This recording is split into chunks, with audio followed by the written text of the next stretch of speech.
أحدهما أو كلاهما ثم لم يدخل الجنة যে ব্যক্তি তার বৃদ্ধাবস্থায় পিতাকে পেল অথবা তার মাতাকে পেল অথবা পিতা মাতার দুইজনকে পেল, এরপরেও সেই ব্যক্তি তার পিতা মাতার খেদমত করার মধ্য দিয়ে, ইহসান করার মধ্য দিয়ে, তারকে খেদমত করার মধ্য দিয়ে জান্নাত অর্জন করতে পারলো না, ওই ব্যক্তির নাক দুলাই মলিন হোক। জোরে বলেন নাউযুবিল্লাহ।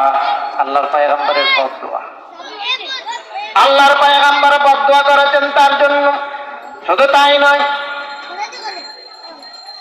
রাসূল আকরাম সাল্লাল্লাহু আলাইহি ওয়াসাল্লাম মিম্বরের মধ্যে দাঁড়িয়েছেন, তিনি আমিন বললেন, আরেকটাকে দাঁড়িয়েছেন আমিন বললেন, আরেকটাকে দাঁড়িয়েছেন আমিন বললেন। সাহাবায়ে কেরাম জিজ্ঞেস করলেন, ইয়া রাসূলুল্লাহ, কি আমিন